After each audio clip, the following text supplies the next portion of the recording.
Assalamualaikum warahmatullahi wabarakatuh. Hari ini kita akan belajar soal-soal lagi ya. Tapi kali ini sudah sesuai kisi-kisi terbaru dari Permentan RB nomor 16 tahun 2009. Jadi untuk tahun ini kisi-kisinya disampaikan kalau yang keluar hanya dua kompetensi, yaitu kompetensi pedagogik dan kompetensi profesional. Sebenarnya tahun ini lebih enak karena ada kisi-kisi yang jelas. Kalau tahun kemarin kisi-kisinya secara umum banget ya, walaupun belum detail, tapi kan jadi kita nggak perlu belajar sosial dan kepribadian. Jadi belajarnya cuma dua kompetensi aja, yaitu profesional dan pedagogik. Nah teman-teman, insya Allah saya akan upload satu hari satu video. Jadi saya harap walaupun satu hari kalian belajar 10 menit dari video saya, tapi kalau rutin insya Allah akan membuat ilmu kalian bertambah dan semoga lulus ujian SKB. Langsung saja, ini dia kisi-kisinya untuk guru ahli pertama. Jadi ini guru keseluruhan ya, masih secara umum. Pokoknya seluruh guru itu kompetensinya yang keluar hanya kompetensi pedagogik dan kompetensi profesional. Nah, akan kita kulik satu-satu untuk kompetensi pedagogik. Yang pertama adalah tentang kemampuan pemahaman terhadap peserta didik. Jadi nanti bentuk soalnya seperti apa aja sih, nanti mulai sekarang di atas soal itu akan saya tulis subtema gitu ya. Oke, yang kedua adalah perancangan dan pelaksanaan pembelajaran. Nanti juga di atas soal akan saya tulis temanya. Oke, berikutnya yang ketiga adalah evaluasi hasil belajar. Nanti soalnya apa saja di atas akan saya tulis temanya, evaluasi hasil belajar seperti itu. Dan yang terakhir adalah pengembangan peserta didik untuk mengaktualisasikan berbagai potensi yang dimiliki atau pengembangan peserta didik. Oke, langsung saja kita ke latihan soal. Dan soal kali ini masih soal di level 1 atau soalnya belum hot ya. Ini masih yang paling gampang dan saya harap di soal yang gampang-gampang ini kalian bisa jawab semuanya dengan benar. Oke, langsung saja. Check it out. Oke, soal yang pertama ini materinya tentang evaluasi hasil belajar. Oke, soalnya adalah tahap penetapan aspek-aspek yang akan dievaluasi merupakan langkah evaluasi pembelajaran dalam tahap A. Persiapan, B. Pelaksanaan, C. Pengolahan hasil, D. Tindak lanjut, E. Perbaikan. Jadi yang namanya langkah-langkah evaluasi pembelajaran itu ada 4. Yang bukan langkah evaluasi itu adalah pilihan E, yaitu tahap perbaikan. Tahap evaluasi itu ada 4 tadi kan, persiapan, pelaksanaan, pengolahan hasil, dan tindak lanjut.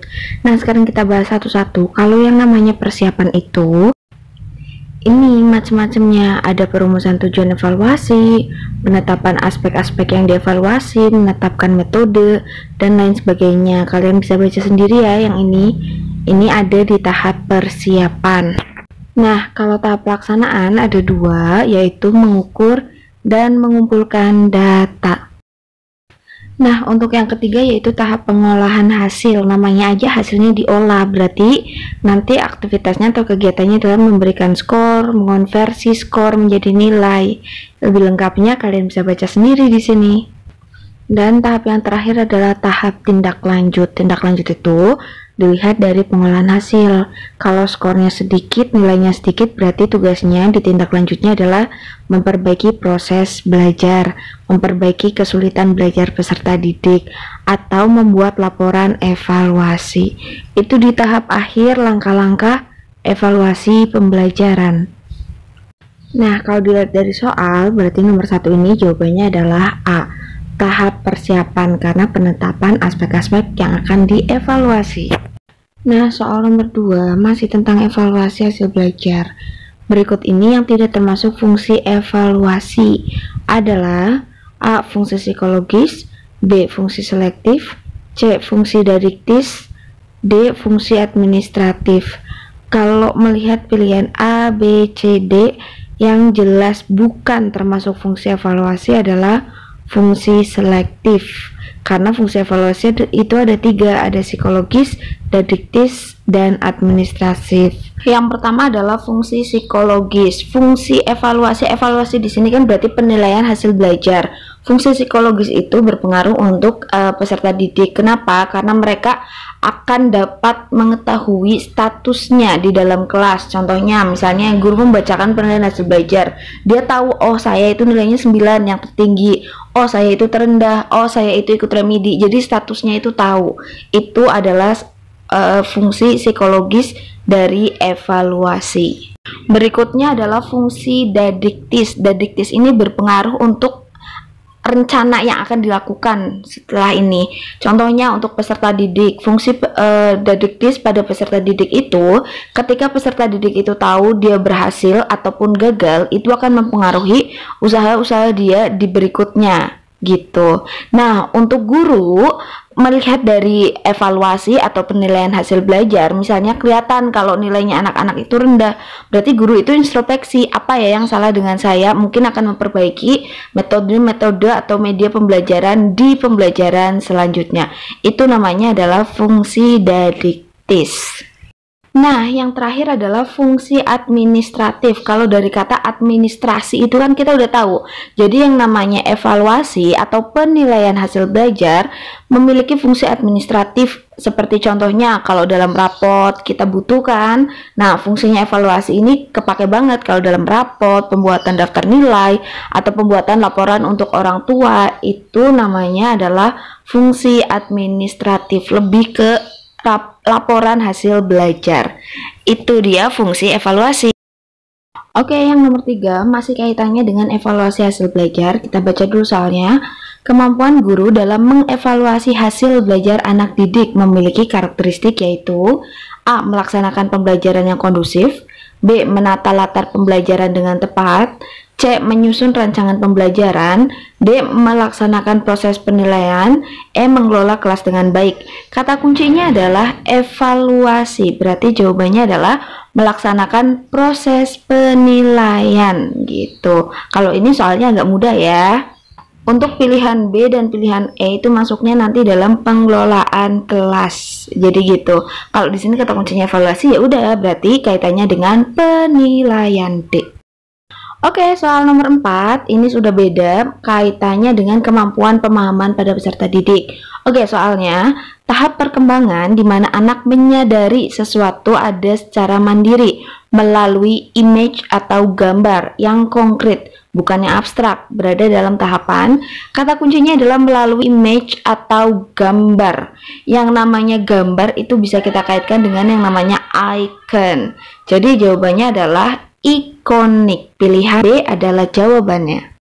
Nah, untuk yang pilihan A, inaktif, itu sebenarnya kata aktif. Anak itu aktif, berarti kaitannya dengan motorik dan gerak. Mereka tuh mengeksplor pengalaman sendiri melalui gerakan atau motorik mereka, seperti itu. Itu untuk yang inaktif.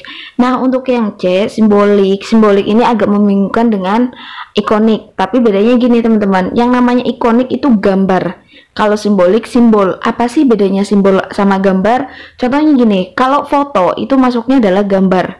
Pemandangan, gunung, rumah itu masuknya adalah gambar. Kalau simbol itu biasanya bentuknya logo, simbol rambu-rambu lalu lintas itu masuknya simbol. Jadi bedakan ya antara ikonik dan simbolik.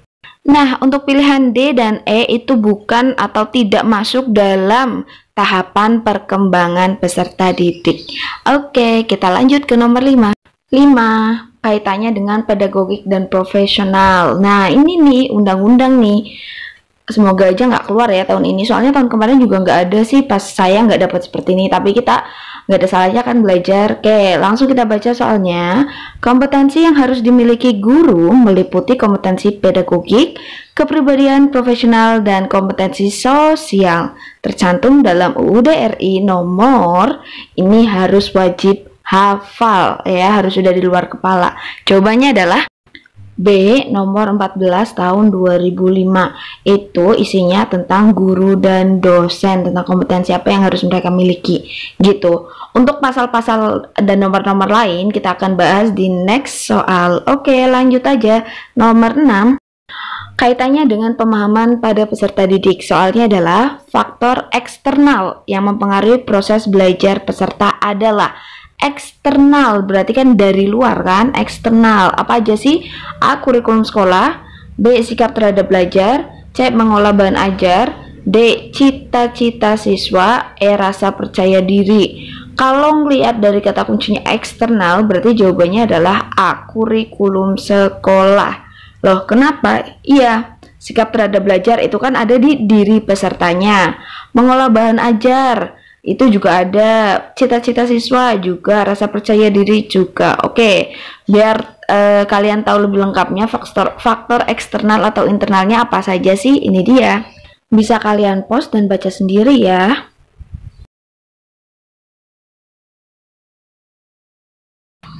Berikutnya nomor 7 masih dengan topik pemahaman pada peserta didik.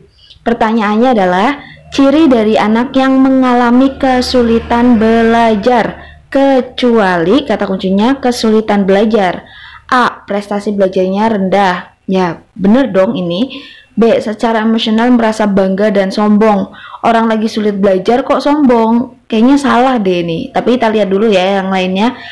C. Sikap acuh dalam mengikuti pelajaran. Ya, karena sulit ya udah cuek aja. D. Lamban dalam mengerjakan tugas. Betul. E. Secara emosional mudah tersinggung, rendah diri. Rendah diri itu minder ya, pemurung dan mudah marah. Ya udah kelihatan karena di sini adalah ciri anak yang mengalami kesulitan belajar kecuali B. Secara emosional merasa bangga dan sombong. Lanjut nomor 8, ini materi profesional. Dalam Permendiknas nomor 16 tahun 2007 dijabarkan mengenai standar kompetensi profesional yang harus dimiliki oleh seorang guru. Nah, berikut ini prinsip pengembangan kurikulum dan pemilihan bahan ajar, kecuali ada pilihan A, B, C, D, E. Tapi sebelum itu kita harus pelajari dulu prinsip pengembangan kurikulum dan pemilihan bahan pembelajaran itu apa aja sih? Langsung saja. Yang pertama adalah V, yaitu valid. Yang kedua E, efisiensi. B, berkesinambungan. O, di sini adalah berorientasi atau memiliki tujuan. R adalah relevan atau sesuai. Dan berikutnya ada 2F, fleksibel dan fundamental. Dan terakhir ada 2M, manfaat dan menarik. Favor to F2M. Favor to F2M. Diinget-inget ya. Favor to F2M. Oke, kita langsung kembali ke soal. Di sini pilihannya adalah A, orientasi pada tujuan. Tadi kan ada favor, O ada O-nya, orientasi. B, kesesuaian atau relevansi, ada favor, R-nya relevansi. Materi pembelajaran disusun secara berkesinambungan. Tadi ada B, berkesinambungan. Dan terakhir yang D, guru harus mengutamakan materi pembelajaran yang fundamental. Fundamental ada, ya udah jawabannya adalah E.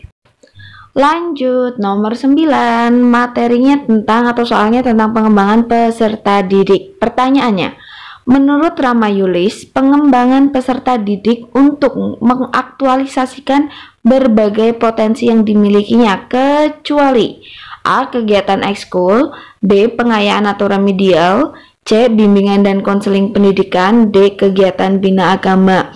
Untuk mengembangkan ya harusnya ada ekskul, bisa, pengayaan dan remedial bisa, bimbingan dan konseling juga bisa. Yang salah adalah D, kegiatan bina agama. Kalau bina agama itu udah kaitannya dengan keagamaan, beda. Ini bukan pengembangan peserta didik secara umum. Jawabannya adalah D. Dan sampailah pada soal terakhir, masih kaitannya dengan pemahaman terhadap peserta didik. Masih menurut Rama Yulis. Menurut Rama Yulis, pemahaman terhadap peserta didik meliputi A, kecerdasan peserta didik, kreativitas peserta didik, C, kondisi keluarga peserta didik, D, kondisi fisik peserta didik, E, potensi peserta didik. Kalau ini menurut Rama Yulisnya itu ngecoh banget. Sebenarnya jawabannya ya udah jelas, C, kondisi keluarga peserta didik. Pemahaman terhadap peserta didik itu berarti guru harus paham tentang pribadinya si peserta didik, bukan tentang keluarganya. Berarti jawaban yang paling tepat karena di sini ada kecuali adalah kondisi keluarga peserta didik. Itu tidak termasuk dalam kompetensi pedagogik yang harus dimiliki oleh guru ya. Oke. Nah, itu dia tadi 10 soal di soal pedagogik level 1. Next video kita akan tingkatkan levelnya dan soalnya akan lebih susah dari soal kali ini. Oke, saya harap walaupun satu hari satu video, kalian akan maksimalkan dengan baik. Thank you for watching and don't forget to subscribe, like, and share this channel. Bye. Wassalamualaikum warahmatullahi wabarakatuh.